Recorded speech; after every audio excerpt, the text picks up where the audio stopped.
The Labour Party's purpose when it was founded over a century ago was to win power in Parliament on behalf of working people and use that power to enact change. In power, that is what the Labour Party has always done, enacted positive change. Everything the party is proud of, that transformed the country, stems from that founding purpose: the NHS, the minimum wage, equality laws and every legislative achievement of Labour governments.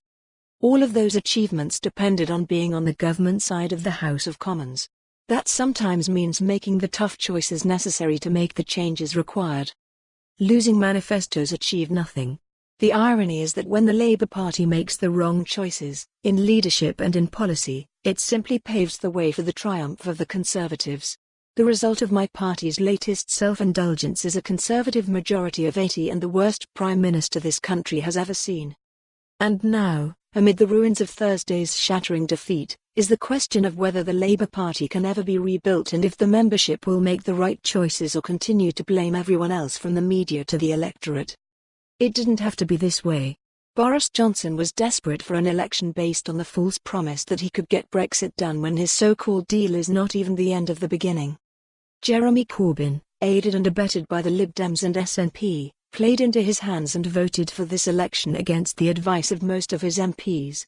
That's why I didn't back it. The manifesto had the right analysis of a broken economy, but the prescription was too extreme for the electorate. The green sections were revolutionary and what is required to save the planet but will be in the recycling bin as we lost. This election was fought on a dream program for the Labour leadership, his closest advisers and his loudest cheerleaders with complete command of the party and election strategy. This result is entirely and eternally owned by them. Their legacy is a huge Conservative majority, a union in intensive care, and a Brexit nobody wanted. I've been criticised for being honest, but I won't stay quiet as the existence of my party is at stake.